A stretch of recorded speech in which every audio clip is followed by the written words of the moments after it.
Welcome to Filmstrip. These podcasts are spoiler-filled as we discuss the plots, characters, and themes of the films in review.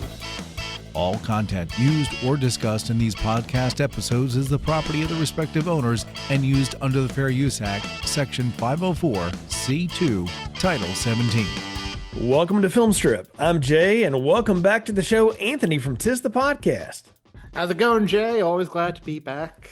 Oh, glad to talk to you again, my friend. And we're here because it's time to talk Scream 7, starring Neve Campbell, Isabel May, Roger L. Jackson, Jasmine Savoy Brown, Mason Gooding, Anna Camp, Ethan Embry, Jimmy Tatro, Michelle Randolph, McKenna Grace, Asa German, Celeste O'Connor, Sam Rechner, Mark Consuelos, Joel McHale, with appearances by Courtney Cox, David Arquette, Laurie Metcalf, Scott Foley, and Matthew Lillard.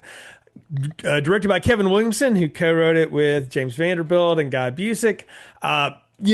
On $40 million, it's already made like well over 100 at the box office. They've already greenlit Scream 8, so no matter what we say, we're not changing anybody's mind. But whoever had this one in our box office fantasy draft is doing pretty well this week. Yeah. I had feelings people might go for that. So, but good call. But yeah, look, Anthony, glad to have you back. First off, though, for as somebody's every podcast is somebody's first, as they say. So tell folks a little bit about you. It is the podcast and a little bit about your background with the Scream franchise. Yeah. So since 2017, I've been co-hosting a year-round Christmas movie podcast. Talk Christmas movies, TV shows, TV specials every Monday for the most part, except for September and October when we delve into some Halloween horror movie content. So find us wherever you find podcasts. It's a podcast. As for Scream, I'm a 90s kid, so Scream was Ghostface was my boogeyman growing up. And I've told this story a million times, but I will tell it again. I begged my parents to let me watch Scream in the 6th grade because all my friends were seeing it. So they eventually got me the box set. One weekend evening, after everyone went to bed, I went to the basement to put on the first one, and I noped the fuck out of there after Drew Barrymore got gutted for like a year because it terrified me so much. But about a year later, literally, I revisited it, and it's one of my favorite horror slasher franchises. Like a comfort movie to me now. It's and I still find it admirable how this movie that started out as a satire, pointing at satire, not a parody, a satire, whatever, calling out the tropes and cliches of all the greats like Halloween, Friday the 13th, etc., is now on the shelf alongside them. It became a iconic, timeless classic, the first one in its own right. So I still find that pretty impressive. That is impressive, and your background with it is equally impressive, I shall say. So, if you search the archives, folks, you'll find that, through the years, we've done all the Scream movies. Ron, Brian, and I did all of the original 4, I guess you'd say, back, I don't know, several years ago, before we ever thought there would be another one. And then Scream 2022 came out, and you and me and our friend Corey McCullough did that one, which was a lot of fun. And then when Scream in New York came around, or Scream 6. Ghostface Takes Manhattan. Yeah, there we go. We had to do that because you're a New Yorker and obviously spent a lot of time there. So you and I talked about that one. That one's in the archives as well. So when Scream 7 was announced, I was like, okay, yeah, we're definitely doing that because it's coming out on a good weekend. I can go catch this and stuff. And lots to say about it. Again, just to recap all of it, I saw the original Scream in theaters, but after it had been out a while. This is back when movies stayed in theaters a long time, kids. And I had heard about it, but I was not in a big movie moment in my life. There's about 3 or 4 years of life there between high school and college where I didn't really do movies that much. But this one, I thought, hey, that looks good. And I took a date to it who was not into horror movies at all, but she actually liked it. And I got a kick out of it because it was like a lot of the television shows that I was starting to watch at the time in the 90s, and I recognized a lot of the cast from some of those things. And so I thought, I like the whole idea of the commentary of this. And now I know that's meta commentary or whatever. And I got a kick out of it and kept up with the series. I've seen all of them in theaters. one time or another. And it's a land of diminishing returns for me for the most part. So we'll do rankings at the end, but there are two of these that I really hold up high, and another one that I'm like, it's fine, it's good, and then the rest of them are exercises in futility in I, lots of ways. I actually wanted to ask you real quick about four because I know that's one of the ones you hold up high. Yeah. I assume you've seen Kevin Williamson's comments recently on the press trail about, ideas for his sequels, how they got made. No, I when I knew this was coming out, I literally muted everything screen wise, Okay. and I don't do a lot of on social media anymore anyway. So I have missed all the press on any of this. I have no idea what anybody says about any of it. Okay. So what did he I say? just, obviously Jill was supposed to survive and be the new Of protagonist. course. Yes. Sydney was going to survive as well, but with like amnesia, so she didn't remember Jill tried to kill her. Oh God. Dewey was going to die in five regardless, even if he wrote the script. Yeah. Um, but yeah, it would be Ghostface killer coming after Jill, realizing what she did, and Ghostface against Ghostface essentially. And then Scream Six would have been about Gail and her new lover, and can she trust anyone like when she starts getting targeted by Ghostface or The answer to that is no. And as I've said often, Gail should be dead a long time ago. But we'll get into that. if you didn't get that from the intro, folks, he did put her with all the cameos at the end rather than with the main cast. I mean, it's a glorified cameo. All right. And I did that on purpose. But yes, but I look, there's a lot of people in these movies. There always are. We'll get into them. But going into this again, I knew nothing. I saw the original teaser trailer to it. And Mhm. I said, okay, I don't want to know anything else because I knew the rumor had been out there for a little bit that like they're going to find a way to bring Stu back. And I've often kind of played with that idea in my head, like, they could. Matthew Lillard's having a little bit of a resurgence in Hollywood. I don't hate him anyway. I think he's fun. And I'm like, And you he's know been what? begging for years to come back. Yeah, and I'm like, look, as horror franchises go, man, you can resurrect anybody. I don't care. So I've seen my villain beheaded and electrocuted and all kinds of stuff, man, and they still come back. So because that's part of the trope. But my thought was like, okay, if you're gonna do another Scream movie, like, what do you have to say? And I don't want to get into all the. It's well publicized, like how we got here and why we changed the direction and stuff. But and we talked a little bit about that when we did Scream Six because it was already in the zeitgeist of what was going down. But I thought they were going one way, and now this is a big overcorrect the other way. And so I knew, like, okay, we're obviously not going to follow the Carpenter sisters anymore. Their story is for now done. Never say never. But for right now, that's done.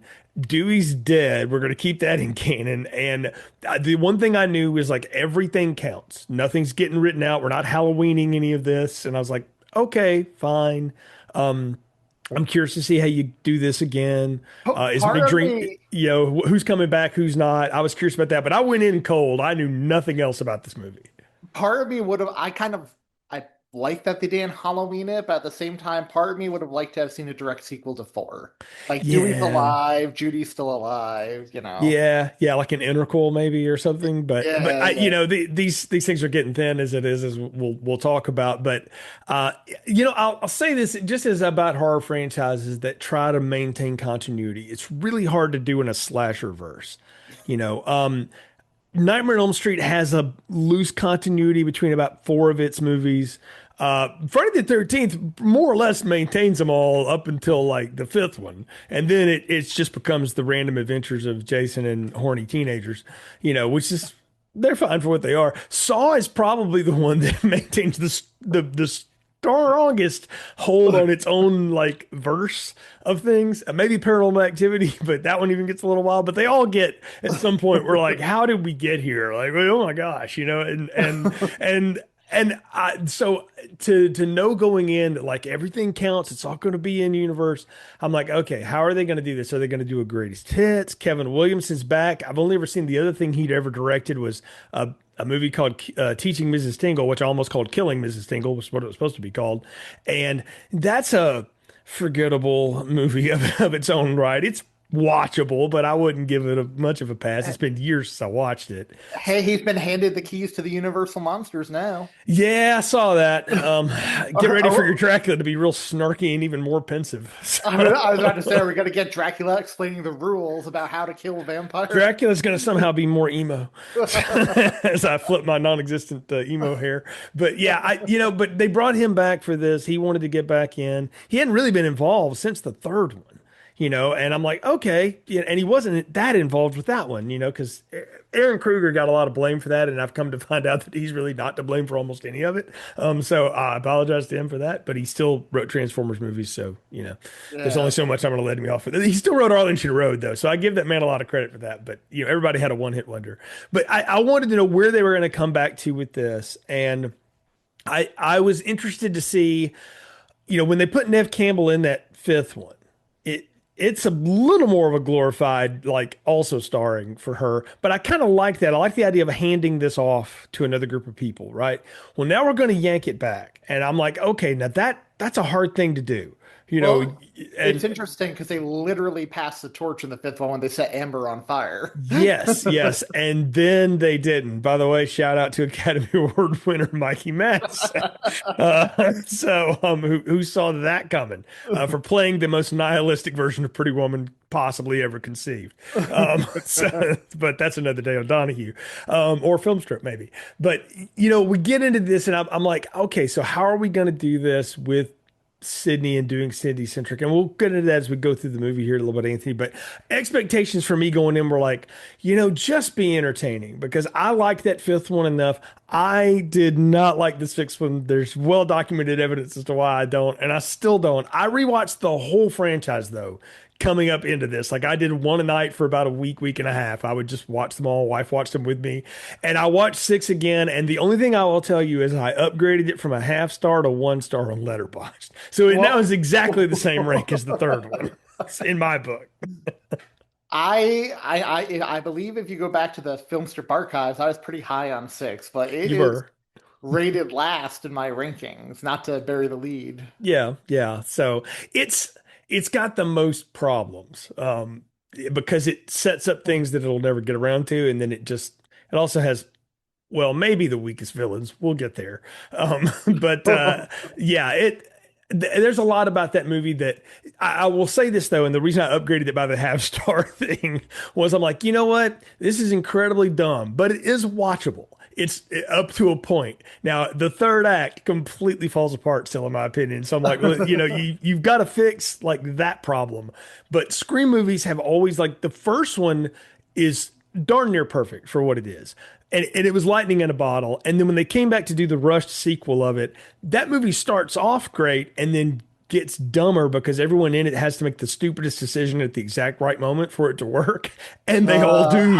I do love that one. But it's watchable. I will say that. And I'll tell you, you yeah. just rewatched them all, right? You said Yes, I did. I watched every one of them. So I did too in the lead up to this. I never noticed until this watch.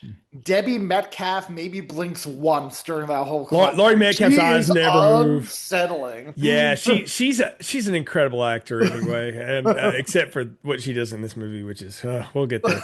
But yeah, So again I rewatched all of them, and I'll say this about and I'll defend some of these rando slasher sequels, especially from the '80s. And the thing I say about them always is like, well, they're not all great. They're not incredible pieces of cinema, but they are economical. They're not very long, and they're all very rewatchable. Like all the Halloween sequels, the Nightmare on Elm Street sequels, the Friday the 13th are real easy to go down. They don't ask a lot. They're just kind of cotton candy. They are what they are. It's when all these movies, as our friend Matt Spalding likes to say, decided to be about a thing that they became a little more problematic to try to go back and like, do I want to go down that road again? Do I want to live with that? The Saw movies become wild because in spite of having really tight continuity, they become about like, and then we have this B story of just random slaughter over here that doesn't really matter, but we know that's what you're here for. So we'll do Rube Goldberg of death, and then we'll start telling you how the insurance company screwed, Jigsaw one more time, which we all can relate to. But and this is probably a whole a topic for an episode in and of itself. But I think horror movies in general so many of them are about a thing now because when they're not, I don't think audiences care. Modern audiences I care very much. I think modern audiences have become attuned to a lot of what Tara talked about in Scream 5. They want the elevated horror, Mhm. or whatever, which some of those work, some of them don't necessarily. But you know what? Let's get into Scream 7 here, though, Anthony. I've got a little plot summary, so obviously spoilers hot if anybody hasn't seen this movie yet, which based on the box office, I don't know how you haven't. I think everybody has to listen to this, but buckle up, Screamers, because this is a movie that only exists because studio executives reached the break the glass in case of emergency portion of a saga. Sydney Evans, Prescott, is now in a small town in Indiana with a teenage kid, a cop husband, no, not that one, and other kids who only exist in whatever iFruit device they're video calling in from Denver because they aren't a part of this movie. She's running a coffee shop. She's being super overprotective while always wondering if the next phone call is dun dun dun the one. Meanwhile, said teenage angsty daughter Tatum lives in a world of the internet but seems to know absolutely nothing about her mother's past and is incapable of using Google, Siri, Alexa, or a library. But she does have being pensive down a pat, along with Frosted Tip's boyfriend, who's more sus than Dark Viper Owl playing around of Among Us. The calls do indeed come again, this time with some video. And it's our old pal Stu Macher, seemingly back from the dead, vowing revenge, and the Ghostface killer sticks to only using that sweet modulator on the phone this time while he slices and dices through lots of the cast. We kill Tatum's friend Hannah, or as I called her, not quite Sabrina Carpenter, and then we attack the fam in the house before Gail Weathers runs over the killer with Chad and Mindy along as news interns or something. However, everyone here's been in a few of these movies, so they know there's more than one killer, and it doesn't take long. We get some more Stu calls, we get some non-Stu calls. The kids hole up in a tavern only to be picked off Terrifier style before Tatum goes on the run. And speaking of running, Sydney makes a break for the coffee shop, but decides, no, I don't need my keys. I'll just, hoof it there. But no worries. She coaches Tatum via Ring camera on how to use a nickel-plated Beretta 92F to shoot down Ghostface. But poor Tatum, she can't do the coup de grace headshot, so she's captured while Ghostface waits for Sydney to lace up the New Balances and get home. The killers finally reveal themselves to be the boring neighbor Jessica, played by Anna Camp, who was an obsessed fan who turned total psycho because Sid sat out in New York, and then a mental hospital orderly who used to work at Google or something and was a bass player in a band in the 60s. Sid shoots the orderly, gets into a hardcore match with Jessica before finally double teaming with Tatum to shoot more holes in the woman's face than are in the plot. Mark survives, Gail survives, Chad and Mindy survive again, and Sydney and Tata trauma bond as credits roll. We'll get into the thick of it, but that's more or less the plot summary of this one. I mean, very well done plot summary. I would like to say if Chad did not survive this after surviving getting impaled 60 times by two ghost faces in New York, That would have I been would have lame. had an issue. I mean, but he said it was going to happen. He said, I don't want to get stabbed tonight, and then he did. We'll get at that. But let's talk about the pivot back to the Sydney-centric story, because we were getting into that a little bit in our intro. I don't think that's the bad move necessarily, especially because Nev said, I'll do it. Now, they paid her. They paid her a lot. She got like $7 million plus producer credit on this. So, Which she deserves. I mean, no, this is the first billion-dollar slasher franchise, yeah. and a large part of that is because of her. She was in 5 of 6 of these. Yeah, I mean, there's plot armor, and then there's at a point when we cannot kill this person. I gave up the idea that we were going to kill Sydney several movies ago. I don't ever think we need to do that. I The almost rest of feel the like it would be a disservice to fans at this point to kill her. it would be very Halloween Resurrection. Yes. And- Yes. yeah. And we all know how people feel about that one. Yeah, and including everyone involved with that. So because they've undone it twice. But yeah, I didn't I don't expect that for her, but I'm like, how can we keep John McClaning her back into these scenarios, right? What's going to be the reason why? And I will give this movie credit and Kevin Williamson credit for this too, for writing a time specific, but like very 40 somethings mom. like in Nev Campbell, and for her for playing that too. It's not the glamour role you played when you're in your 20s, and it's not hole up in a bunker Laurie Strode from Halloween 2018 and the David Gordon Green trilogy. It's I've moved on with my life. I am moving on with my life, and I have this life, and now you get to be a part of it, and we throw all this chaos back into it. I actually liked the part of the idea that she was somewhat normal-ish now after all the stuff she's lived through, which is a lot to say the least. Yeah, and actually that I wanted to ask you this question because again, our good friend Matt Spalding, our friend Misty, both of them have brought up one of their criticisms of Scream, specifically Sydney, is how many times can a normal person go through this and not end up in a mental hospital or become a killer herself? And I was wondering if you've ever had a problem with that. Because generally speaking, a lot of final girls don't last this long. Like Laurie Strode, No. she'd had a few reboots in her, but none of them have lasted like 7 films at this point. No, they usually don't. And even in the most recent reboot of Laurie Strode, she's not even a part of the second movie, really, and is only partially a part of the third one. So, Yep. so she doesn't even last very long in her own reboots. I I didn't have a problem with it. I thought that was something that made Sydney different as a character, is that she kept coming back to this. Again, I called her John McClane from Die Hard. It's kind of the same thing, but it's also the same question of like, how often can this happen to somebody? And if you're going to keep doing that, there has to be a good reason for it to continue to happen. Now, in the fifth one, she reinserted herself back into the scenario. She had long left Woodsboro, all this stuff, and got back involved because Gail and Dewey are involved again, and she cares about them, and she wanted to be a part. But it was very much not her movie. It was, Sam and Tara's movie. So she did reinsert herself, but they also then say during the climax, like, "Oh, we were trying to draw you out because we have to kill the legacy people, Sydney." Right, of course, yeah. That was the meta reason for that. But Yeah. Richie and Amber, were just they were the modern remake of Stu and Billy, as it were. And I so that one I got. Then we know why she wasn't in the sixth one, because they didn't want to pay her, and she didn't love the script. And honestly, I don't know where she would have been in that one either. Like, it wouldn't have made any sense is for what we got out of it. And then of course we know why they changed back to it now. I did appreciate all the jokes in this one. They said it at least 10 times. Like, it's not a real stab movie without Sydney. Like, it became like, at one point I was like, okay, you say it once because it's a joke. Maybe you underline it once more. But like the fifth time they brought it up, I'm like, we got it. You don't like the sixth one. I'm with you. I don't either. We can let it go. Like, yeah, you nuked your own franchise. I get it. Like, whatever producer got mad about that and made sure Williamson ran that joke in the ground.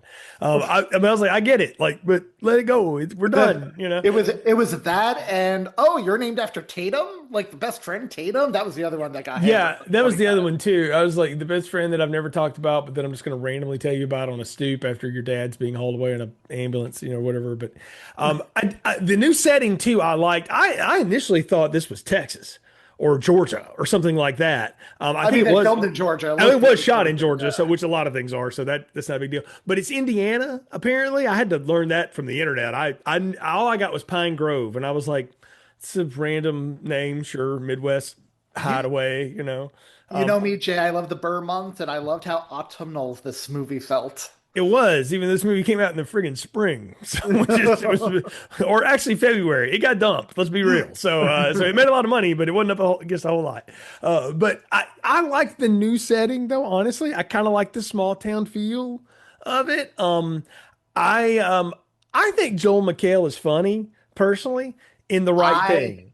Okay, so can we? I know he's further down on the outline, but can we talk about Mark for a second? Yeah, go for it. Yeah. It is very clear. It was clear in number 5 when she first mentions Mark Hmm. that they intended her to be with Mark Kincaid. That's obvious. And Right. there is no doubt in my mind. I don't know if it was confirmed or not that they tried to get Patrick Dempsey. I think they did confirm that, but Thanksgiving shooting or whatever, I don't know.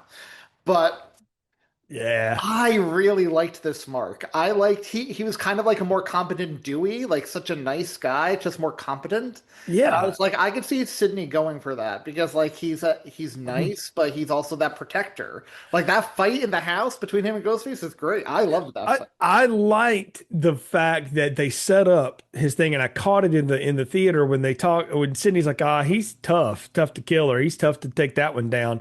And I was like, yeah, you kind of have to be Sydney's husband, I bet. But like, if they have a teenage daughter and then have younger kids, like smaller kids, which I guess they're trying to explain away the stroller she was pushing in 2022. Yeah. Fine, sure, but I'm like, oh, okay, so like they had she moved on pretty quick from Kincaid. That was never going to work, by the way. That guy was a psycho. So like she had to get out of California and get all that out of her life. I'm fine with that. I actually liked him. Again, I like his presence, and I like the Yeah. fact that he was tough, and that it was going to come a joke of like how unkillable he was. And I was like, okay, that's kind of cool actually. And I love that it wasn't going to be like ultimately he was one of the ghost face, trying to kill her. I was like, that would have been I was so terrible. worried about that. Yeah, Going in. I was like, same yeah. with the Ben boyfriend guy, like that we'll talk about in a minute. I'm like, no, they set that up way too early. He's not going to be him. So, But but yeah, But but he was, I think part of it was he fills the Dewey void in a way. He's the cop. He's the, it's Dev with Gale. He's with Sydney. We're gonna look at what would have happened if Dewey and and Sydney had a romance. what I really like about him is that none of her trauma like phases him whatsoever. Like he's No, just like, nope, cool, accepted it. And he wasn't around for any of it. So he is accepting this on face value and from what pop culture has taught him, 'cause he's watched them all, whether she saw it or not. He's watched all the stab movies. which is why I'm so glad he wasn't the villain because I could have seen a lesser writer go. He became Yeah. obsessed with her and then tried to get in the romance with her to insert himself into her life that way. And I'm so glad they did not do that. Yeah, that would have been a bad move. Like yeah, that would not have worked. I'm with you. I didn't need Mark to be the killer too. Like that, I liked him. He was fun. I liked their dynamic. Like Mhm. he was not afraid to call her out. Like when her and Yeah. Tatum fought and Tatum walked away and he was like, that one was on you, actually. Yeah, I the like way that. they parented was it felt very real. And I'm not a parent, but I have a lot of friends who have teenage kids now. And Mhm. watching that, I mean, my wife and I a couple of times looked at each other like, that's like our oldest niece. Like a couple of things that were said, we were like, yeah, that's kind of like how I've seen people parent teenagers. I'm like, no, I kind of like that they were, I'll give Williamson this, he understood late Gen X and millennial teenagers maybe better than anyone else. Now he wrote dialogue that none of them would have ever actually used, but because Dawson's Creek is insane, but he understood the drama of that age, and stuff. And I think as those people have gotten older, of course he's older now too, he understands what it's to be like to be an adult that came up that way. And I like that these two Gen Xers here are the Gen X parents of a teenager, and she is all the things Gen Alpha is. Tatum. I want to talk about her because I know this actor from something else that a lot of people maybe not seen. I saw Isabel May in a movie a few years ago called Run, Hide, Fight. And it kind of got buried. People have forgotten it. I recommend everyone to watch it. Okay. She is a badass in that movie. And the minute it clicked for me as who she was, it's one of her facial expressions was like, run, hide, fight, girl. I had a real hard time with what the rest of this movie wanted to believe because I've seen her absolutely kick the shit out of people. And I mean, not in like a Marvel overpowered way, but like in a I'm smarter than you and my dad took me hunting way. So I know the movie is about a school shooter attack that then she turns the tables on them. And Oh, that sounds awesome. so the idea of run, hide, fight, right? And it's good, and she's really good in it. And I mean, it's like if any of Jason Statham's characters had a teenage daughter, and they fell upon that, what would happen? And it's just as good. But I had a hard time buying her as this hapless victim person. I Yeah. I would agree with you. I like the character in general. I like the dynamic with her and Sydney, and Yeah. I thought she was a great actress. But I can buy Sydney trying to shelter her a bit, but I would have almost liked it better, like when she's in the coffee shop with the gun. She knew how to use it. Sydney's like, "Where did you learn that?" And she's like, "Dad's teaching me on the side or something." Like, Right, right. Like yes. I would have liked more if she was constantly asking her mother about Mhm. things in her past and Sydney wouldn't bring it up. And then we see her open up a book or a scrapbook or something where she's like, already knew it, Mom. You could have told me. Like, I would have liked that better because that's what she would have done. And also, that story 100%. would be everywhere. Every friend you have would constantly be talking. You have a friend who's a true crime podcast nut.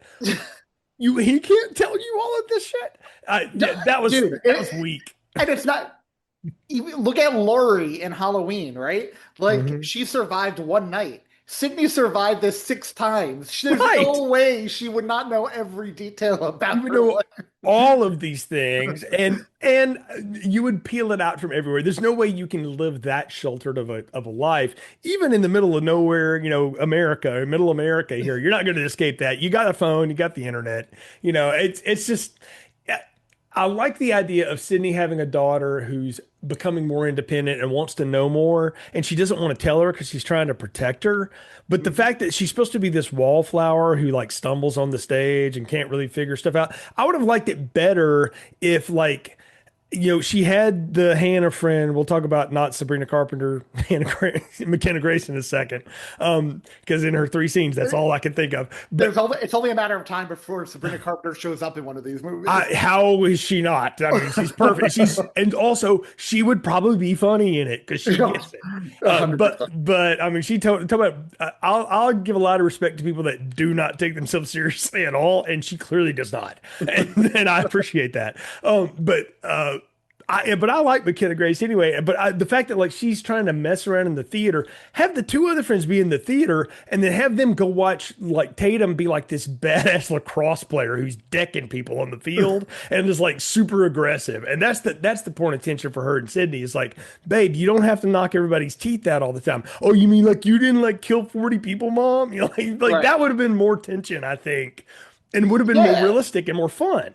Yeah, because I did like the tension between them. I like the idea of Sydney trying to shelter her, but her not allowing it to happen. And I wish they kind of went that way. Yeah, but the problem is though, is that she's then surrounded by this group of friends, and we'll get back to the rules in a minute, but her friends are, as I called them, the rabble of victims, because they're clearly all going to die. Like everybody in this movie, the minute I meet them, I'm like, marked for death, marked for death, marked for a gruesome death, marked for death. The only one I thought might not survive, but at least make it to the end and maybe be Ghostface was McKenna Grace because the name. Everyone else was like dead. Maybe, but the fact that the way they were playing her in the beginning, where she's like going, "I want you to be afraid of me, stage boy," or she's trying to play fear. She's playing Sabrina Carpenter and like that sort of goofy SNL skits. I was like, no, she's gonna die. I did not think she was going to die the way she does, and I want to talk about that in a sec. Yeah. But like we meet Lucas in the coffee shop, and he looks like he's strung out on 6 kinds of meth and amphetamines. So I'm like, he's dead. Like he's dead. Yeah, no doubt. Chloe's dead because we've now turned the trope back on itself, where the black characters always die. And plus, she brought them in and fed them alcohol. So I'm like, oh no, you're dead. And then I'm like, well, if boyfriend's not the killer, he's definitely going to be murdered horribly, and he is. But I want to talk about each of their deaths though, because I do find it interesting. Hannah, she's swinging back and forth. And what the hell is this play, by the way? It's like a fucked up Peter Pan or something. That's what I thought at first. By the way, a dog? I thought it was a nice touch that Sydney had the lead in Cassandra or whatever in Scream 2, and her daughter was relegated to the dog outfit. Right. Well, and she also has never told her daughter, well, you remember that one time in college when all my friends got killed? Well, I was supposed to star in this, like, honestly ironic role. But yeah, I mean, that could have been part of the fun, but we don't get that. But Hannah's swinging back and forth on this bit because Stagehand is murdered, and then Ghostface cuts her. And then when he held the knife up, I was like, oh man, we're about to split this chick in two. And there's only like 4 foot something of her anyway, so it's not a lot. But the fact that they went full Terrifier with the gut drop and everything, I loved that. That's a throwback to the first one, though. You always forget Steve's entrails are like out, and so's Drew Barrymore's. And Drew Barrymore, yeah. Yeah, I was And like, you know what? I liked that, and I liked the return to. It's a mix of CGI blood kill, but also a lot of practical effect too. So the only thing I ding for about is that all that CGI blood is like oh really yeah. painfully obvious now. But they've gotten back to the more practical stuff in these movies, and I liked that. I thought that kill was fun. I loved the silhouette she made in the station Yeah, when she yeah, was dead, like the very marionette gross. look. Yeah, it was Yeah, great. it's very, very gross. It was a good like jarring opener, and we don't waste time. That's what I'll You say about this movie. It's 2 hours long and it doesn't waste any time. So you mentioned it earlier too, but this is a good demonstration of that. In the later sequels, Ghostface was talking in costume. He's not anymore. Like he's no, completely silent now, which I appreciate. I I like I that they brought back to that. I think that's a Kevin Williamson thing. Is that like no, Roger should just be on the phone, and he's billed like third or fourth, which I love that. I'm like, give Yeah. the voice actor some credit. That's good. Even though So, he had the least to do in this movie out of all of them because he used yep. Stu so much. Yeah, well, we'll get to the meta of it all, but no, but I liked that. I like that kill. I like the fact that we now have the suspects. You've got parents that are still there, so that was neat to see. Like parents show up when your kids have been traumatized, so that was good. Like parents exist in this universe. Yay! So different from Sam and Tara, whose mom was in London after her daughter got attacked at their home. Right. Yeah. No, I give a lot of that to Kevin Williamson going like, no, these kids' parents would be there like with lawyers, like probably like suing the school. And I will say yeah, that there is I forget the name of the actor. He's the drama teacher from Tim Veep. Simons. Yeah. Tim Simons. Like I expected him when he showed up to either be a victim or one of the killers. Like, but he just kind of disappears. I was surprised. Well, I mean, he's a red herring. Like Yeah, I'm like, yeah. he's too obvious. Like they're not going to do that. He's also 6'7", so he's kind of hard to hide. That doesn't matter. Anna Camp's like 5 foot, but she's like 7 foot in the ghost. This is true. Yeah. Well, yeah. Well, Mikey Madison's miniature. So yeah. So, and she's throwing people around. So Jack Quaid's at least like normal sized. But anyway, that's a Scream 5 problem. But no, Ethan Embry's not a very big person either. Um, but whatever. I did not know, by the way, Ethan Embry auditioned for Billy or Stu back in the 90s. He was Did not know that either. Would not have known that. So I mean, I like I say, I know Ethan Embry from. I think I said he was the bass player in That Thing You Do, but that's actually not him. I've known him from like Vegas Vacation and Can't Hardly Wait. It's probably the thing I know him the most from. So yeah.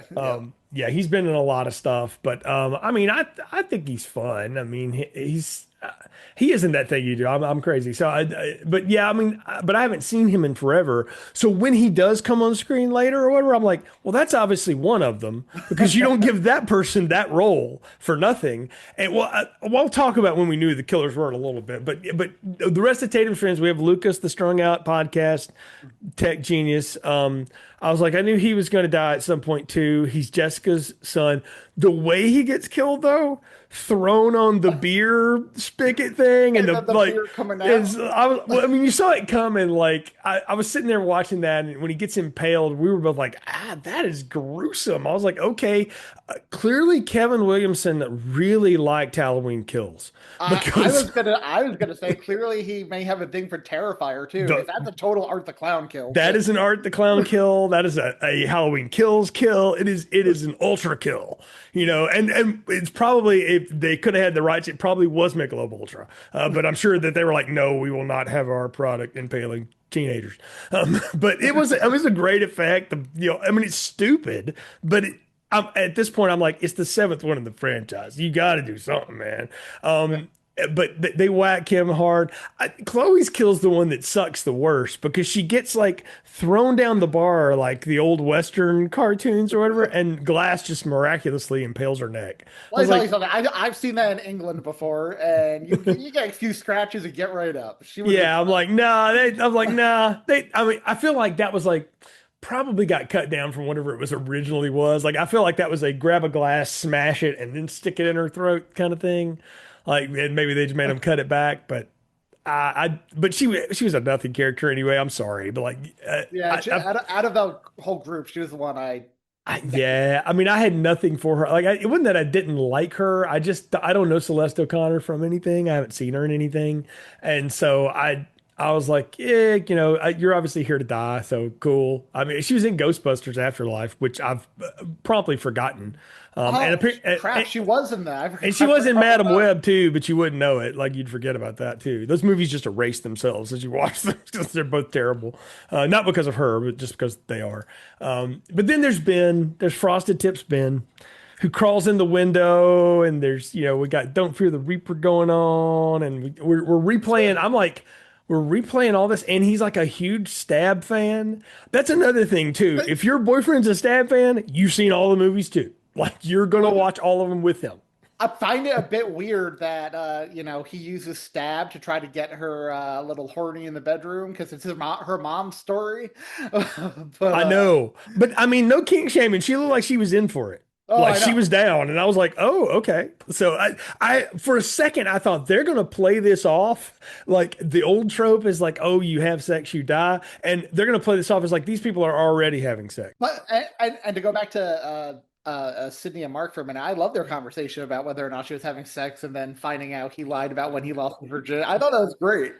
Well, I felt like that was another red herring too. Like, oh, he's a liar. He's lied to her Yeah. about this foundational thing. I'm like, nah, man, maybe he just didn't tell that right, or maybe he's like most dudes, and he just don't remember. Once you hit 40, man, the memory's a fog. Yeah. Everybody, you don't forget your first one. No, you might actually. So at some point, Can I ask you real quick to go back to Sydney for a minute? Do you think had the Halloween 2018 trilogy not existed yet or been done the way it was, Mhm. Kevin Williamson would have made Sydney a little bit more of a recluse survivor type? Like, do you feel like he may have had his hands tied a bit by that or no? No, I don't think that was ever his impetus for her because by the end of the third one, she is healed in a Yeah, way. that's And then true. in the beginning of the fourth one, she is healed. She wrote a self-help book, and all this stuff. And she's like got some bit of notoriety for that. Like people know her in that town, but I always equate that people are like, oh, how can you ever, be anonymous in America? I'm like, John Mellencamp lives in a small town in Indiana and has for years, and nobody bothers him. Like he walks in the grocery store, says hi, he goes to the same gas station. Nobody messes with him. He's just a dude in town. You can disappear because believe it or not, there are parts of the world where people don't watch entertainment news all the time and don't care. They're Yeah. living their own life. And so I'm fine with the way he wrote her. I don't think it would have worked. One, I don't think Sydney was ever that person.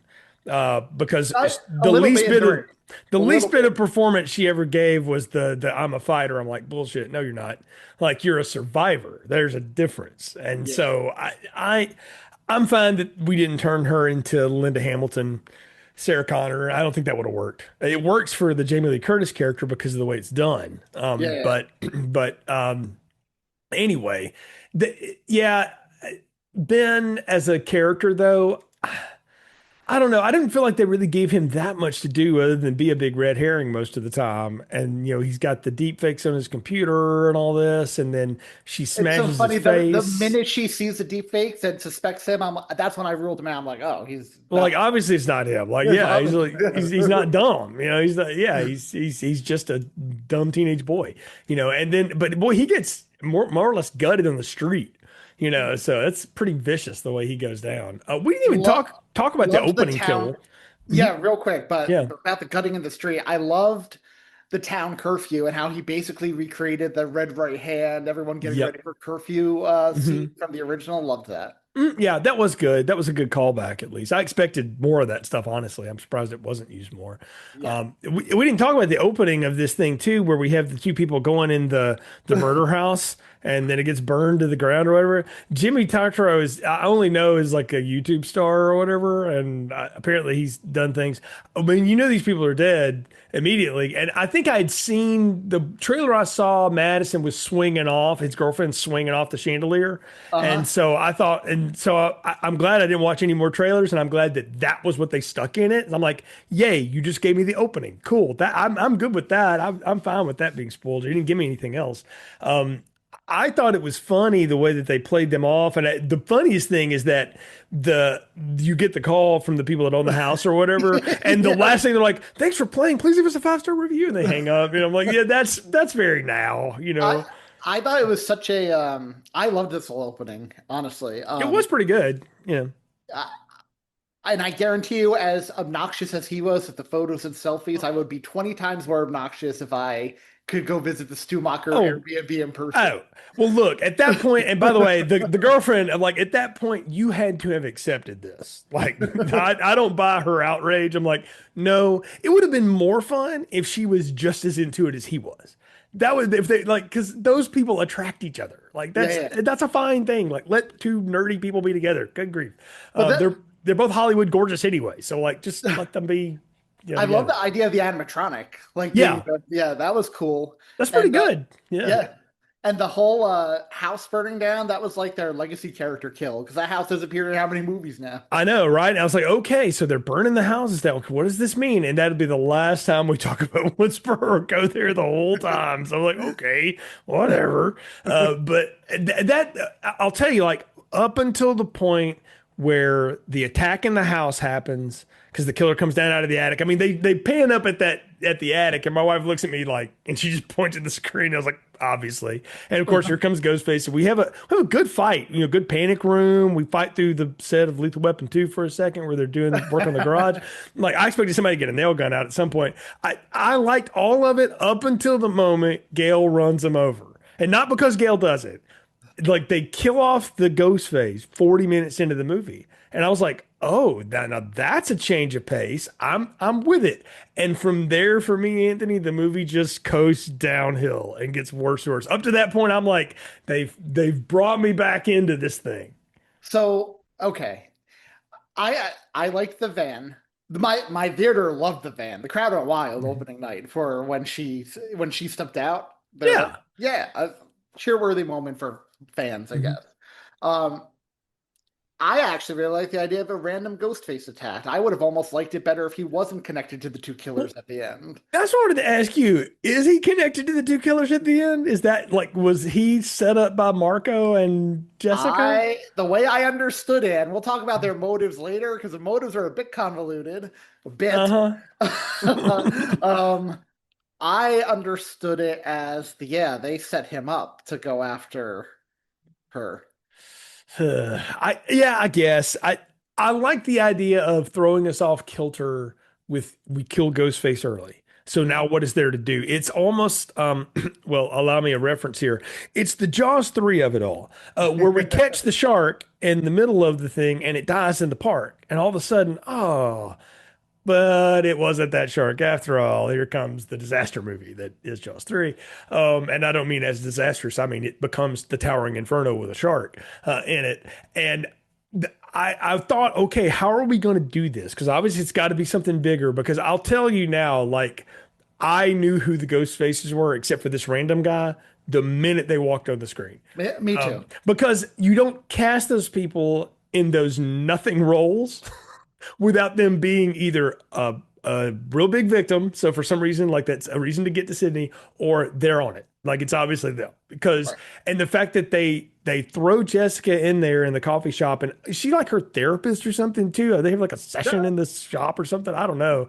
no, Um, I think it's just two friends talking over coffee. I guess, man, but Sid and the chief of the police doing pretty good. I don't know how she afforded that house, but I don't know. Real estate's weird these days, but I don't know how she got through with that, but with her teenage son. But I knew a minute she was it, and then when they go to the mental institution to investigate, and Ethan Embry pops up, I'm like, well, he's one of them too somehow. Like it's obvious. Like you don't throw that guy in here for nothing. And he looks So, they made him look creepy. And I'm like, okay, he doesn't look that creepy in real life. So I was like, okay, so, that's so you weird. didn't watch any of the trailers except that first one. I saw that They, very first one and didn't know anything else. there Didn't were even a know he was lot in of it. shots of the mental institution, mental hospital in the later trailers. I guess they're Oh, repeating on the, oh my God, is Stu alive? Has been locked up this whole time. yeah. I So only knew that was a rumor running around that Stu was going to come back somehow. We'll get into Stu in a bit, but I back to Gail stepping out of the car. I'm like, that's a good entrance for Gail. That's what she would do is run somebody down. I there, want to say right now, I like Jasmine Savoy Brown. I love Mason Gooding. I think together they have great chemistry. They have no purpose in this movie. Like, I which didn't is, need them. I don't disagree with you, but I liked them more in Oh, this movie than I did in 6 and 5. I kind of liked, okay, had they been introduced initially in 5 as Gale's interns, yeah, mhm. that would be awesome. But I think it's just so random after 5 and 6 now. Like, they should have gone Like, the way of the Carpenters. If the Carpenters were yeah. coming back, they have no reason to be. Why would they want to hang around any of this nonsense anymore? You know, like they're obviously there plot device wise because they're funny. Nobody else in this movie is funny except McKenna Grace, and we gut her pretty early. So we got to have I funny, you know? I liked their scene with Tatum, and I was wondering, like, okay, is this the future of the franchise here? The three of them will be the new Sidney Gale I Dewey. I'm gonna be honest with you. I think Jasper Savoy and Mason Gooding are like doing a favor here or something because they're not in this very much, and they both have a lot of other stuff going on. So I know he's about to do Heart Ice too, and he's in a million things, but what's she yeah. been in recently? Oh, well, she's got Yellow Jackets going right Oh, now, right, and oh, so right, yeah, I yeah, so love that which is stuff. the Yeah. big thing. But she's also got a couple other movies coming out, you know, and she's involved in a lot of other stuff too. She does a lot of theater. She's got songs. She's a multi-faceted artist. I'll just say this as an aside, and it would be weird for Scream fans, but get over it. Those two in a rom-com together would be hilarious. Like they have such good chemistry. They You should know really what? try it. Put her in Heart Eyes too. Oh, I would go for that. That would be fun. So I've already fantasy booked what I think Hard Eyes 2 should be, but go throw a buck to the Two Girls One Crypt and you can listen to that show from Valentine's Day. You can hear my thoughts on Hard Eyes 2, or you can hear me opine about Hard Eyes 2 for an hour and a half. Or you know, the same with Tis the Podcast horror bracket. I think I championed that movie up to the last second. So uh, I will say my girlfriend for Mhm. Gail with Gail, Mhm. she mentioned after she saw the movie, 3 hours after me, because she's in California, Gail's Courtney Cox's face may have been the scariest thing in this movie. It is a tragedy of plastic surgery. And It that's like all I can say. I feel bad for I do her. too. Like, Her and eye, she it's the eyes. The eyes are just wrong, you know? not only that, but like her whole and I know Courtney Cox is aging in general, but she just seemed old in this. Like you could even tell the way she was like moving. Like I I felt bad for I her. can't watch her in this movie or really anything now and not think Mason Verger from Hannibal. Like it's Oh got a lot of yeah, that. It's got a lot of yeah, it that. really It's does. really, It's but sad. but as a character, Oh, she was she top four. sucks in this movie, man. What? It was She's okay. terrible in this. Okay, I'm gonna rebut that real quick. Please. I will agree with you. Gale is pointless. Should have died in 6. Had no reason being in this film. Should have died in 4. Oh yeah, even that. Okay. That said, I like that they brought back the snarky "fuck this, fuck that" Gale from the original, but they also kept the character growth of 5 and 6. She didn't write a book after 6. She's going back to just reporting again. Yeah, They kept the but growth. Finally, that's the kept the thing growth. about this too is that they're going to do this live news thing. I'm like, who the hell's going to watch that? People that are going to complain about Jeopardy getting interrupted. Like it should have been a YouTube series or something. Especially with those two interns she's got. They'd have been like, "Look, Gail, trust us. This is content now. You need to be on TikTok." Don't say content. To quote Mason. I know, but that's what they're producing. That's what gets done these days. Nobody does that anymore. That investigative reporter shtick thing that doesn't exist. Which is funny I to did see find it. Consuelos roll through there. Is that guy? So I did like that Mindy kept trying to she wanted to do the live shot. Of I course loved she that. did. Mindy's always wanted to be the star. I So loved that. And I loved Mindy with and Gail, I Chad are love that she good. finally got her interview. I love that they set that up to be a now we can talk about Mhm. was it worth it after 7 films, 30 years? But I loved that, Yeah, we sat down for this interview. Sydney's like, are you gonna go easy? Are you kidding? I've been waiting for 30 years for this. they sit down for the interview as a way to draw out who's ever been calling Sydney as Stu, or whatever, and it eventually works. But it also doesn't really do anything. Like it goes so hard so fast that I'm like, you know what movie handled that better, like the hard interview or whatever, was Gone Girl when CeeLo Ward was about to tear into Ben Affleck, but it went off the That's a way great you movie. I thought. love that movie. Oh, that movie's really well done. The book's even better. Like The, it, the, it, the book is is phenomenal. twisted. That movie and book are both very twisted. That's one of them I got to watch, and then I got to watch Muppets for like 2 weeks. Like Yeah. well, I've had this running theory for years that David Fincher's out to ruin everything you may have ever loved at one time or another. First, it was Alien, then it was birthday parties, and then it was cop movies, and then it was romance, and then it was anything you ever thought about Washington D.C. And David Fincher's just out to wreck your worldview and everything. I'm fine with Gail rolling in to run these people over. And the biggest reason I didn't need Chad and Mindy there, though, was because Chad and Mindy are supposed to explain the rules. And I don't know that there are any in this movie. I don't think there are. There are not. And I have a theory as to why. I Okay. think after spending some time away from Sydney, the movie was more focused on catching up with her life and where she is and everything like that than the meta commentary and the rules of a franchise. And I'll go a step further because Scream is near and dear to my heart. I could take a million of these films. I think when you get one every 2 or 3 years, horror doesn't change enough in that time to constantly write this whole new rule speech and have something to say. Which I think is part of the problem. I think if you went from Scream 4 and then there was a 10-year gap to Scream 5, if there was another 10-year gap to Scream 6, that would have had something more to say. I actually have a larger theory on it. The first movie existed because it was about teenagers that grew up watching horror movies who all of a sudden were thrust into one. Hmm. You know, nobody watches that. They don't have those kind of horror movies anymore. And if they watch them, they're not scary anymore.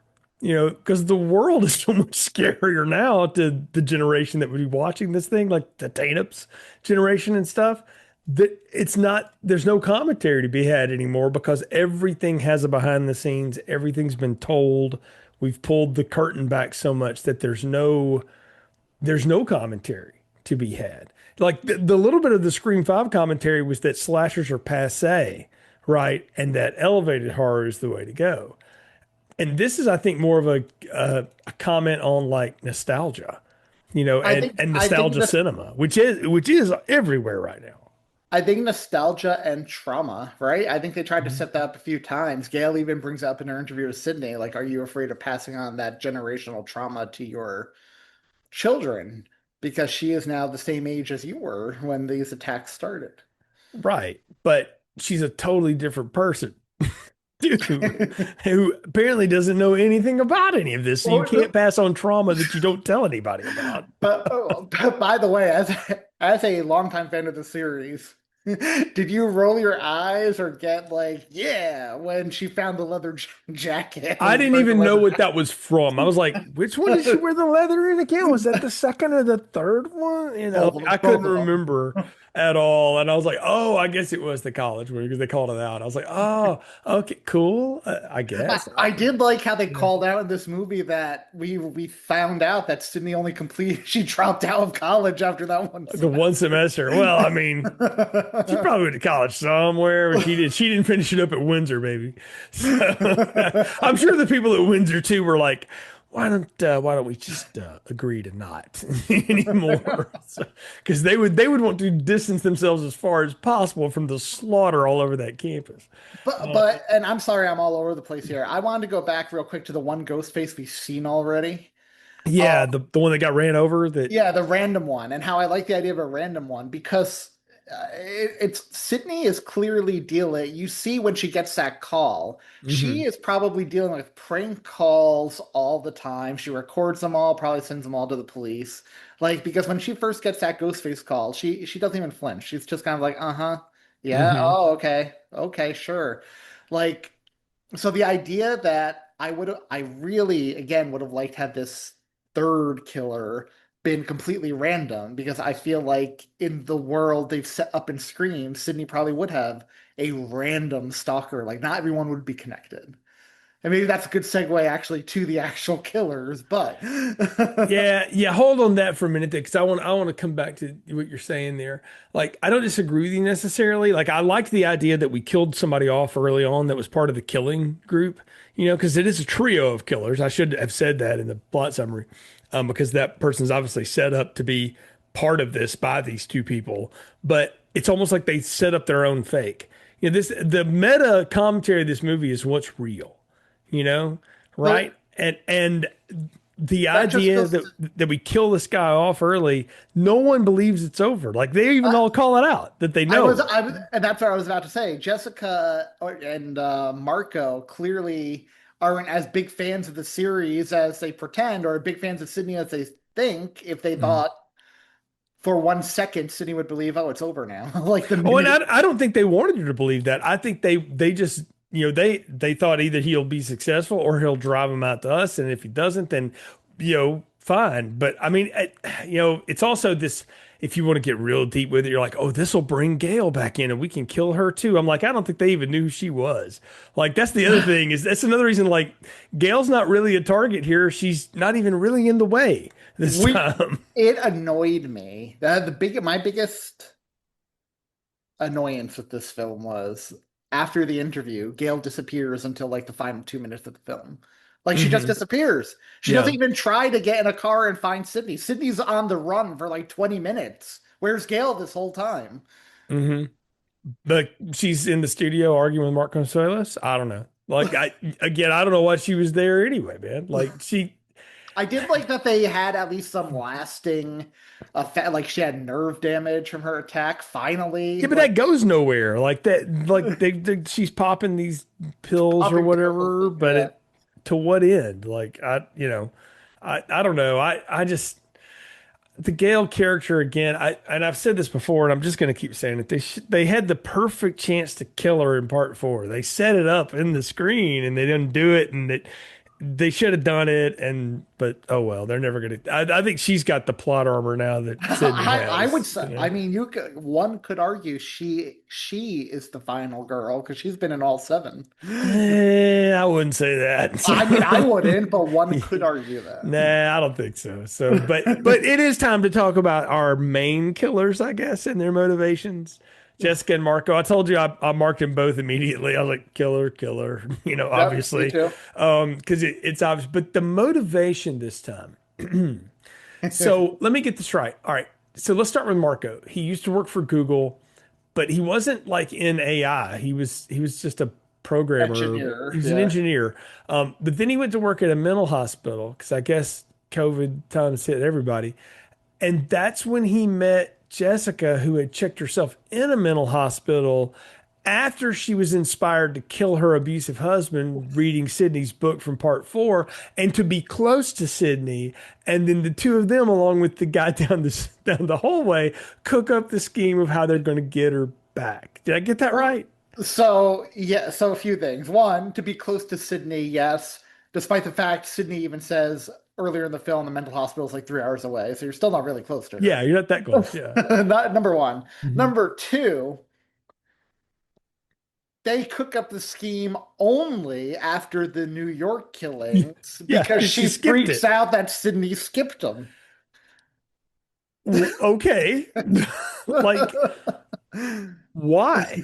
Why? I don't get it. I really don't. Okay, so That I'm not. sounds like a producer being mad at an actor, not a person that's a super fan being mad you didn't show up for a slaughter. Okay, so I was confused too, but yesterday I went for my second viewing. Still a little confused, Yeah. but I think I get it a little more. So the whole idea was not that it makes sense, but her Hmm. reasoning was you inspired me to be strong and escape my abusive marriage by killing the guy. I thought you were the ultimate fighter survivor, but then you'd let me down because you didn't go and fight again in New York like this But it attack. wasn't her story anymore. The Carpenter sisters bailed out of Woodsboro and went to New York on their own. At least that's what they said in the movie. I just watched it again. Look, in terms of Ghostface motivations, I will say this. I like them better than six still because six is just Mrs. Loomis light Yeah. done in a way worse way. Yeah, with a way worse acting job. Like, So, yeah, I'll say this for Anna Camp, and I was talking about this with our friend Kendall from Two Girls One Crypt. mhm. Regardless of her motivation, which was crappy, I'll give you that. I think everyone can agree on that. She gave a great performance once unmasked. Oh, I disagree. She's barely in it. What? That No. squirrely, angry face, like Nah. hyperactive. It was she looked like a squirrel on crack. Like I was like, nah, this I ain't buying. I've seen her madder in a Pitch Perfect movie and bought it more too. Like and I like her presence. I think she's fun. Everything I've seen her in, she's fun. But well, I mean, when she showed up here, I was like, obviously you're gonna be the killer or whatever. But the like do you think she killed her son or did the other dude kill her son? She doesn't That's care what either I was wondering. way. She doesn't care because she, I forget how she phrased it, but she was It's basically like, oh, he was just like his dad. I was like, how? He was actually nice. You said his dad seemed to was an actually abusive love guy. you. Yeah, he was actually a nice kid. It seemed like he was a little strung out on caffeine for that age, but I am going to say shortly. Marco killed him because I think Maybe Marco was that whole bar, and then Anna Camp was the one who showed up at the coffee shop when Tatum was about to leave. I could buy that. So then, yes, because she got shot in the chest, because she does show us that, so that she Mhm. took it in the bulletproof vest. Um, I okay, I'm going to say this. I apologize to the character of Roman Bridger, who I thought had pretty weak motivation and was really contrived. No, you're off the hook. So like that, you're not the worst Ghostface villain anymore. Not even by far. Even though, did you notice like the introduction of the meta here, the deep fakes, like what's real and all that, all that. That they were all present day age. Well, not only that, hold that. You remember back to three, and this only is in my head, Anthony, because I've just rewatched all these movies, but the voice changer changes, right? It had Yes. multiple people's voices. I'm like, this is just the modern version of that stupid idea, too. Like, Hmm. it really is. And okay, I work on a campus where the computer science college actually has deepfake technology. You can go and see the demo of it. It's pretty cool. It's not this good in real time. Nothing is because this isn't necessarily, this is like weapons grade, stuff here. But it's the same idea though. Is we're going to throw these people back. But I'm with you. I'm like, why are they all present age versions of themselves when I mean, Stu, I get because he's back from the dead. So you want to do that. Right. Laurie Metcalf, Debbie, and Dewey, maybe Dewey when he died, and Bridger, like Roman, they should have like you can de-age them with CGI and make them look like they did when they died. They should be frozen in time like Force Ghosts if you're Right. going to do that crap. So I'm of two minds here because I think it's funny you said this is the updated version of three, which is funny because Mhm. Scream 6 had the updated version of the two's revenge plot, and Scream 5 is basically Scream 1. So this is Right. the third and the That's why trilogy. four stands alone, and that's why I champion it. So, um, I kind of wish they went all in on the absurdity. If you were going to bring back these ghosts, they should have got like Emma Roberts and Skeet Ulrich. They should have brought them Amber all. Roberts wasn't going to do this, man. And they've already made Skeet Ulrich like a Force Ghost, so we can't bring him back anymore. So, Yeah, what about Oscar winner Mikey Madison? They could have gotten her for 2 minutes. clearly, she has other. She's actually pretty choosy about what she does too. Good for She her. really So, is. no, good for her. She should be. But okay, I want to tell you why it doesn't. I'll tell you why it's really dumb though. In the other movie, it worked because it unnerved everyone. You didn't know who you were actually talking to. At no time does Sydney believe any of this is real. She knows it's fake. She calls it out as fake multiple times. And moreover, it doesn't do anything but piss her off. Like, it doesn't So, work. so Kevin Williamson did reveal when he asked Matthew Lillard back, he said Stu is dead. They did film an ending where Stu was alive, but test audiences did not like it, so they cut it. No, and they shouldn't have. I like the fact that they at least will call out like it's ridiculous to think the man lived. But like that only exists because Wes Craven, he dropped by the set of Scream 2 and Wes Craven said, "Hey, why don't you walk through the background? It'll be kind of funny if anybody picks it up." That is the only reason that well, and they exists. mentioned it in the podcast, the very first line of the movie, like they were listening to in the car. Oh, he Yes. walked through the college party a year after the crime. Right. Like it's just a joke. It was a joke. Wes Craven But had a great sense of humor. but And do you think this put to bed there? I think if anything, this feud I, because Matthew Lillard's still out there saying he can still be so alive. here's the And fun. He's just doing a good job of being a but good actor. The thing that makes me mad about this, and what I really miss, like I thought I would miss Wes Craven's touch with this series, but I felt like Radio Silence brought something to this, particularly with that fifth one. Like they really did. That sixth one had its own problems, but they at least had a style to it. There's nothing stylistically interesting about this movie. It looks like a friggin' TV show. Like oh, I it's not I disagree well with that. I thought it was done. pretty good for the most part, like Ah, stylistically. it's pretty bland. I mean, it's fine. And what I mean by that is like there's nothing about it that's interesting. The setting isn't interesting. The houses aren't The interesting. kills were good. The kills are great, but I feel like that's more the effects people doing a good job than And I thought he knew how to build like the panic room stuff when Ghostface is slicing through the wall and stuff. well, when Like they're he in built, the little crawl space, I'm yeah, like yeah. that actually was pretty well done, but also my wife did say like, why the hell would you ever leave the panic room? And I'm like, good Well, point. You no, but wouldn't. they do explain that. She said, "I'm gonna go get dad." I know, but they didn't need to do that. Like it's you shouldn't leave. You should listen to Jodie Foster and David Fincher. Don't leave the panic room. So, But so I know Matthew Lillard's just playing himself at this point, and like, oh, more or I less. could still come back.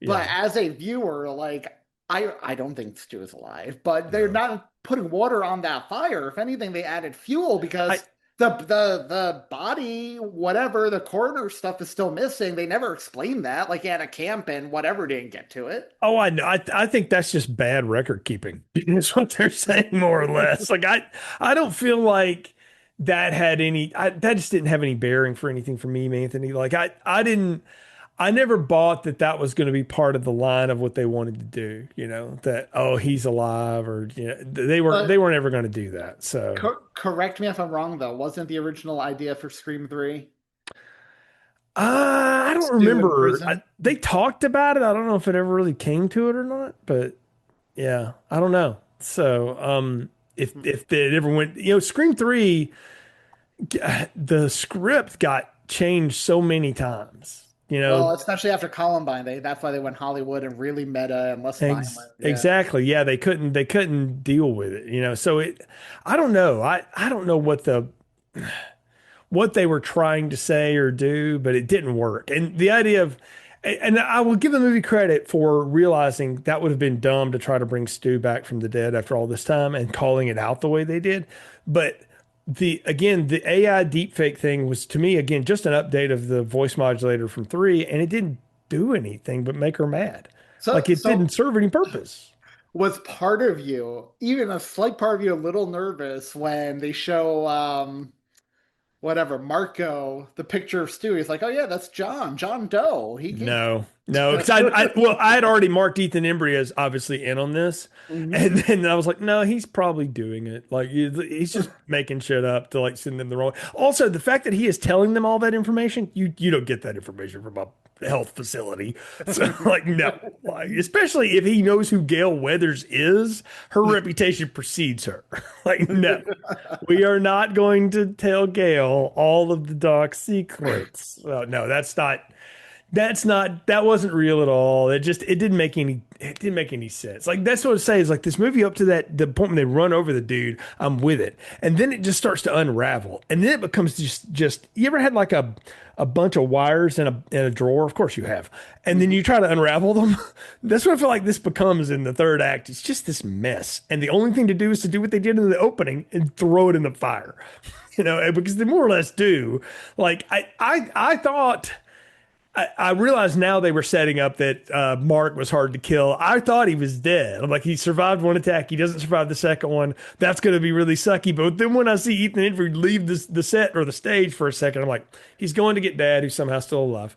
And, Because like, he's the new Dewey. I thought that was like a commentary on itself because Dewey but, was shot how many times, stabbed how well, many the times. sucky part, too, is like, they should have done the trauma bond conversation in the ambulance with Dad. They would have made her get in that ambulance with him, by the way, too. Yeah, yeah. Like if something I did happens, say we that need your too. permission to like shoot him up, here while we're here.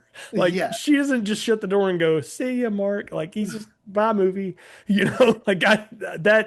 but she had to have the conversation with Gail about I trust you. I guess. Oh no, did we Also, need that? I thought that was a little bit revisionist history when she told Gail, "You've always had my back." I'm like, really? Because it was a lot of opportunity. Uh, Yeah, like I don't think I think after the second one, they seem to have mended the fence. Like, yes, I didn't think there was the only like tension was because she had made it as an author and Gail had kind of been forgotten in the fourth one, yes. and that was the deal. But yeah, again, Gail didn't really need to be here. Like this is a Sydney movie again, and especially if you're not going to give her anything else to do after the TV scene, and then she's just gone like to the very end. It's I don't know, man. I felt like it was just a missed opportunity. So What did you think? So I really did like the fight between Sydney and Anna Kemp. I I liked how brutal it was. Like it how Sydney would was just it was move the knife and like stab her like a maniac. yeah, Like it was a I like that. hardcore match, no doubt. Yeah, like I said, like they went pretty hard at each other. I didn't need the jigsaw end of the movie where they just shoot her in the face 100 times. I So was I like, mean that was the one moment of bad blood CGI that stood out to me when she well, falls down in front of the tarp and like you could tell that she just blood was guys her butt. Like, I yeah. guess the joke was like you always got to shoot him in the head. She's been telling Tatum that. By the way, it's again having seen Isabel May do action stuff, it's hard for me to not her to not be able to work a gun like that. But that's a totally impractical gun for anybody but like Arnold Schwarzenegger. The nickel-plated Beretta 92F is a large, heavy gun. Like she would have had the Glocks that ScarJo runs around with in Avengers. That's a much more practical weapon, and she has one. Later, I'm like, that makes. I mean, I know you just doing it because it's a prop or whatever, but I'm like, that kind of thing bothers me in a movie because I know you've shot handguns, and that's not an easy gun to shoot. I At all. You have to work that gun. A Glock you can pick up and really just point it and shoot it. Like it, so so one part of the killer's motivation, one Mhm. part that I was confused about, they were like, we're gonna kill Sydney to turn your daughter into the ultimate final girl. But what did they think was gonna happen to them? So then she can kill us? Yeah, exactly. Like what does that do? Or is it we're gonna do the Marty McFly thing in Back to the Future 3 and keep calling him chicken until he isn't anymore. Like I don't know, man. It's about as that seems about as motivational as anything. Like it was thin. Well, I texted our good friend Phil from Phil at the Movies, and I said that ending, and to quote Detective Murtaugh, it's pretty thin, you know. And I don't know, man. I was fine with. Actually, I wasn't. I didn't like anything about the ending. I didn't like anything about the killers. I didn't like You their didn't? motivation. Okay. I What didn't like about it at all. I was with the movie up until a point, and then it just fell apart. you And didn't love yeah. Nev Campbell's like past my prime? Fuck you. I No, because love I knew it was that. coming. Like it's like I was like, nah. I mean, it was funny. Did I laugh at it? Sure, in the moment.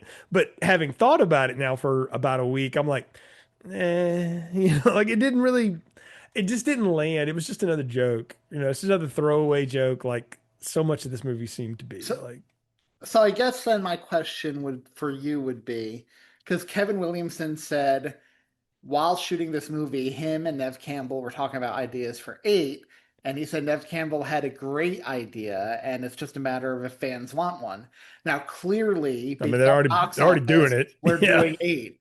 yeah. So where do you think Sydney's story can actually go from here if you stick with Sydney? I have no idea. I was going to ask you. I'm like, where do they even go from this? Because I I don't know how you can do it and it not just be another set of wild contrivances to get to this point. You know, I really don't. Ted, look, I just want them to bring Gail back for the cold open and kill her. As they should have a long time ago. Yeah. I mean, but will she do it? Like Courtney Cox may say no to that, you know? So What else is she doing with her life besides going to collecting them friends residuals, my man, like that, them ain't cheap. So she's fine. So like, I ain't worried about her. So I'm just saying, like, it doesn't make any sense to me that this is still going, you know, like it doesn't. Like I don't get it. I really don't. I Look, so in my mind, I don't know what they can do. Yeah. But if this is really the start of a quote unquote new trilogy, Hmm.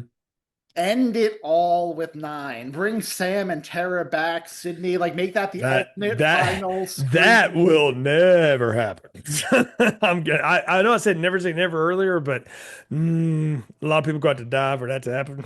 So, and also Melissa Barrera is the kind of person that might say "fuck you" and Yeah, that's just true. not do it. Like I don't think she and Jenna Ortega is not interested in this at all anymore. So like they had their shot there, they blew it. And I don't know where they go. Will I line up to see it? Probably because I like these movies too, even though I don't love them all necessarily. But and I'm curious. I'm mostly out of curiosity at this point. Like, where Where, else can you possibly go? You know?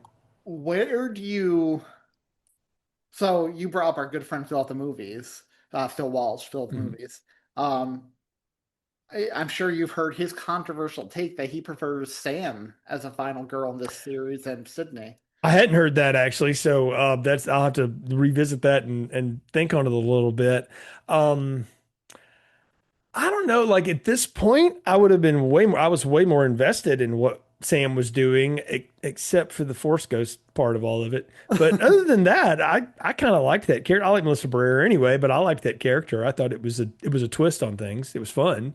Yeah. But you know, I don't know. Again, that's why the Mindy and Chad of all of this doesn't really fit either because they feel like a part of a different universe. You know, and they don't really belong in this story anymore. And it They almost feel like, when you read fan fiction that's really good and Mm, in the author's voice, but then the author makes himself a character in it and it just sticks yeah. out. That's what they feel like to me. Oh, the Kevin Smithing effect is what you mean. Yeah. Yes, yeah. Yeah, very much. Yeah, no, that's a great way to call that out. No, I agree. It does feel like that. But well, Anthony, we're at the part of the podcast where it's time to give final thoughts and popcorn ratings. So what are yours for Scream 7? And then what So are your Scream rankings? Let's do that too. okay, so going into this, they released the reviews the day before or the morning of or whatever, and they Mhm. were awful.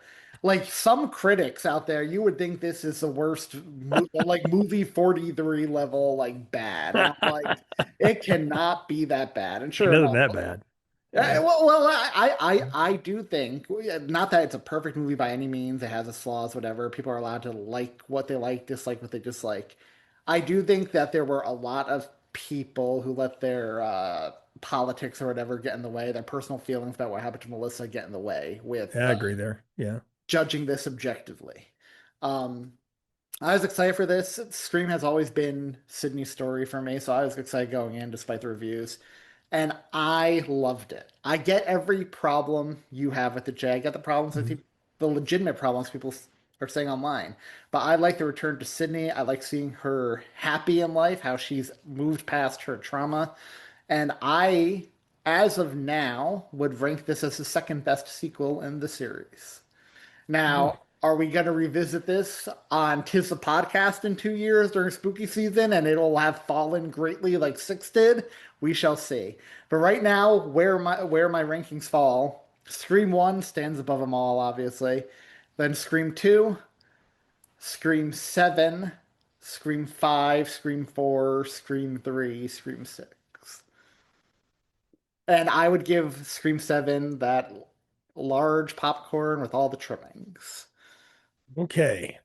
So again, the beginnings of this movie up until the point where they run over the guy, I'm in for it. I'm having a good time.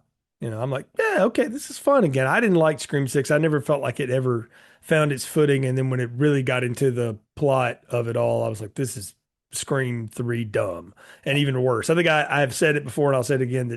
They finally made something worse than Scream 3, in my opinion, than it was Scream 6. And I still think that's the worst one. That's still dead last for me. This one, again, I felt like was borrowing stuff as it went on. It was borrowing stuff from 3, but it had a lot of the fun that 2 had. It's dumb fun because it only works because everyone makes the dumbest decision at the perfect moment for it to work out for the killer.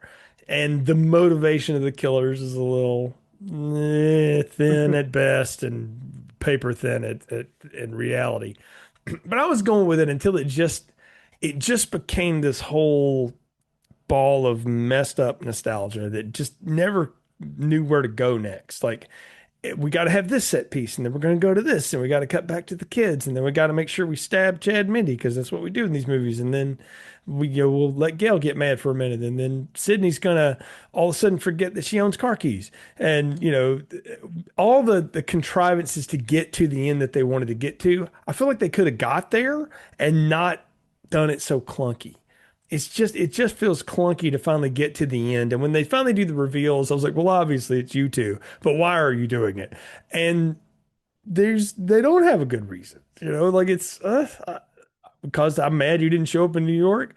Well, let's all get over that now. Like, at this point. How would you have, like, let's assume you're the director or writer for a second. Mhm. And the producer's adamant, this is the motivation. These are our killers. You have to work the script to get to the point where that makes sense. What would you have changed? I don't know that was the reason why they did it. What would I have changed to make it any better? Like in terms of like the reveal, like if the reveal had to stay the same, how would you have at least made it more tolerable? Would you have given them more screen time? Like what would you have done? Oh yeah, they could have actually been characters. That would have helped. Like if they were people in her life for reasons that would somehow have a reason to portray her, even in their own head or whatever, but they're just random. Like that's the thing, is it's just so random. I would agree with that, and not to interrupt your final thoughts here, but I just wanted to share an interesting thing I saw. Somebody added up all the run times each Ghostface had in each movie. Anna Camp has more runtime than over half of the Ghostface in previous movies. That's because they gave her a speech at the end. I don't care. I don't care about that. I'm not interested in that. Just because you're in a match a long time doesn't mean you know how to wrestle. Like, yeah. Just because your songs are long doesn't mean they're any good. So yeah, I don't care about that. That's the problem, is that there's no real reason for this to happen other than we just want to go back to our source person, but we set her up with this really interesting idea and it just doesn't entirely pay off. So it falls apart in the end of it. Did I have some fun watching this? Sure. Will I watch it again? I'll probably give it another spin once it starts streaming down the line just to see if I feel the same about it. But I walked out of it pretty like, I mean, I didn't outright hate it the way that I hate 3 and that I hated 6. And still feel about those movies. But I also didn't love it. I feel about it the same way I feel about 2, but I'd put it a notch below 2 because I don't think it has any of the style 2 had. Even though it's got the same dumb problem that it only works because people make dumb decisions at the perfect time. And I give it the same, the rating. It's a medium popcorn and a pretty dry medium at that. And as far as Scream rankings go, that first one to me is a classic, stands above the rest. I think 4 is an incredible legacy sequel, works. I think the 5th one is right there below it and just below it. I think that works totally well. And in fact, if this series was more like Halloween where you could skip places, you could go from Scream to Scream 4 to Scream 5, and I think you've got a great trilogy of things. And then from there, it's the law of diminishing returns. People online have dubbed those 3 the Woodsboro trilogy. I mean, I really feel like they are, because like from there for me, it's Scream 2, 7, then 3 and 6, and I don't think anything will ever be worse than 6. I can't imagine whatever they cock up for 8 will be as bad as 6 was, or as seemingly dumb as 3 was.